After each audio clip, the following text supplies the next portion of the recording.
ভরতপুর এক পঞ্চায়েত সমিতির তৃণমূল কংগ্রেসের অন্দরের গোষ্ঠীদ্বন্দ্ব ফের একবার প্রকাশ্যে চলে এলো। মূলত ভরতপুরের বিধায়ক হুমায়ুন কবিরের সঙ্গে দ্বন্দ্ব তৃণমূল কংগ্রেসের ব্লক সভাপতি। বুধবার অনাস্থা ভোটে স্থায়ী সমিতির 9 জন কর্মাধ্যক্ষকে সরিয়ে দিলেন দলেরই একাংশের সদস্যরা। শাসক দলের বিরুদ্ধে শাসক দলেরই অনাস্থা প্রস্তাব ঘিরে এখন তোলপাড় মুর্শিদাবাদের রাজনীতি। অনাস্থা কেন আনলেন তা ব্যাখ্যা করে জানালেন তৃণমূল কংগ্রেসের ব্লক সভাপতি।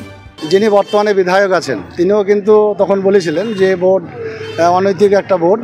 তো যাই হোক, সেই পরবর্তীতে আমাদের যারা তৃণমূলের মেম্বার 23-এর 17টা মেম্বার আমাদের তৃণমূলের, তো সেই তৃণমূলের মেম্বারের যাতে ভোটটা হয় সেই জন্য আমাদের নির্দেশে, দলীয় নির্দেশে সেই ভোটটাকে আজ ভেঙে দেওয়া হলো। 9 জন কর্মাধ্যক্ষ যেনারা ছিলেন টোটালটাই আমরা ভেঙে দিলাম এবং পরবর্তী পর্যায়ে যারা আমাদের দলের সঙ্গে যারা তৃণমূলটা করে তারাই যাতে দলের হয়ে আসে বা ভোটে থাকতে পারে এবং কর্মদক্ষ হতে পারে, সেই জন্য কিন্তু আজকে আমরা এই ভোটটাকে ভেঙে আগামী দিন আমাদের দলের নির্দেশেই পরবর্তী ভোট আমরা গঠন করব।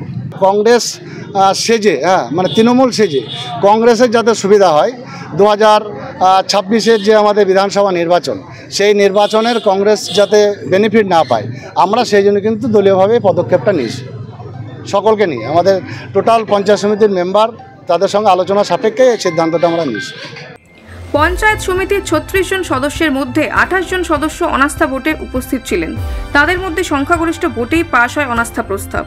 এর ফলে স্থায়ী সমিতির পূর্ত, কৃষি, খাদ্য, স্বাস্থ্য, শিক্ষা সহ 9টি দপ্তরের দায়িত্বপ্রাপ্ত কর্মাধ্যক্ষদের অপসারণ করা হয়।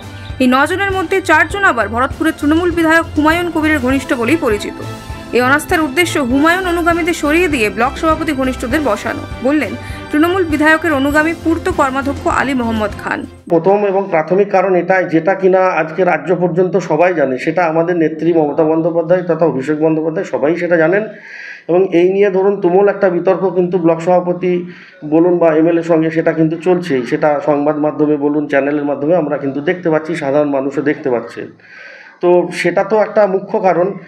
এবং আমরা আমরা দল কিন্তু তৃণমূলই করি, কিন্তু আমাদের উপরে তকমা হচ্ছে যে আমরা নাকি এমএলএর লোক বা আমরা নাকি কংগ্রেস করি। এই সমস্ত একটা বাজে রকমের কথাবার্তা ছড়িয়ে আমাদেরকে যাতে এখান থেকে সরানো যায় সেরকম পরিকল্পনা করে কিন্তু এটা করা হয়েছে। হুমায়ুন কবির নতুন দল গঠনের হুঁশিয়ারি দিয়েছেন। তার দল গঠনকে কার্যত চ্যালেঞ্জ জানালেন তৃণমূলের ব্লক সভাপতি নজরুল ইসলাম।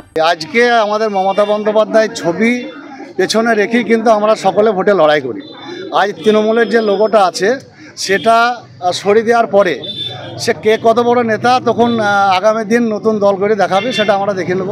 মমতা বন্দ্যোপাধ্যায় এবং অভিষেক বন্দ্যোপাধ্যায়ের হাত যদি মাথার উপরে না থাকে, তার লোগোটা যদি পেছনে না থাকে, সে যত বড় নেতাই হোক সে লড়াই করে দেখিয়ে দেবে। আগামী দিন আমরা তার জন্য প্রস্তুত থাকবো, কোনো অসুবিধা নেই।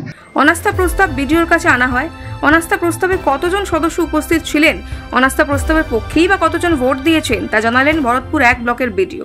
আজকে গত 17 তারিখ মানে মাননীয় এসডি স্যার আমাকে যিনি এই পঞ্চায়েত সমিতির প্রেসক্রাইব অথরিটি, উনি একটা ফর্ম 1B-তে আমাকে নিয়োগ করেছিল প্রিসাইডিং অফিসার হিসাবে, যেটা পঞ্চায়েত সমিতির মেম্বার রিমুভাল নিয়ে একটা নো কনফিডেন্স মোশন নিয়ে আজকে একটা মিটিং ছিল। তো আজকে মিটিংয়ে টোটাল 28 জন উপস্থিত ছিলেন। তো সবাই নো কনফিডেন্সের পক্ষে ছিলেন, বিপক্ষে কেউ ছিল না। সুতরাং ভোটাভুটির জায়গা ছিল না, হয়নি আর, এটাই মূলত ছিল। আর নো কনফিডেন্স মোশনটা পাস হয়ে গেল। বিধায়ক বনাম ব্লক সভাপতির অনুগামীদের এই লড়াই শাসক দলের ভিতরের নেতৃত্বের দ্বন্দ্বকে আরও একবার প্রকট করে তুলল। 26-এর আগে এই লড়াই চলতে থাকলে ব্যালট বক্সে তার প্রভাব পড়বে বলেই মনে করছে রাজনৈতিক মহল। ব্যুরো রিপোর্ট, মাধ্যম।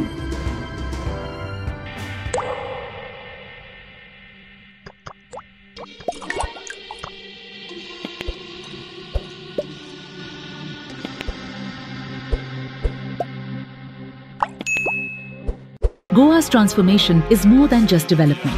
It's about progress and a brighter future for all. Bridges that unite aspirations, highways that bring communities closer, world-class airports welcoming opportunities. From modern infrastructure to seamless connectivity, Goa is on the fast track to grow. Under the decisive leadership of Prime Minister Narendra Modi and Chief Minister Dr. Pramod Sawant, the double-engine Sarkar is driving Goa towards Vikasit Bharat 2047, a future of prosperity, innovation and limitless possibilities.